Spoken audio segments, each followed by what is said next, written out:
ఉంటాం. సూర్యుడు ఉత్తరాయణ పుణ్యకాలంలో ప్రవేశించినటువంటి రోజు ప్రారంభం నుంచి ఇక మకర సంక్రాంతి అవుతుంది. ఉత్తరాయణ పుణ్యకాలం ప్రారంభమైంది అంటే దేవతా సంబంధమైనటువంటి కార్యక్రమాలకి చాలా విశేషమైనటువంటి స్థానము కల్పింపబడుతుంది. సూర్యుడు మకర రాశిలోకి ప్రవేశిస్తే మళ్లీ కర్కాటక రాశిలోకి ప్రవేశించే పర్యంతము ఉన్నటువంటి కాలం ఉత్తరాయణ పుణ్యకాలం.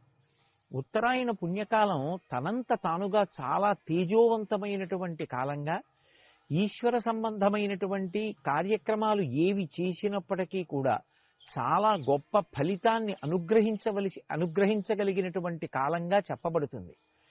అందుకే సూర్యుడు మకర రాశిలోకి ప్రవేశించేటటువంటి సమయాన్ని లెక్క కట్టుకుని ఆ ఉత్తరాయణ పుణ్యకాలం ప్రారంభం అవుతోంది అన్నప్పుడే ప్రత్యేకంగా ప్రయత్నపూర్వకంగా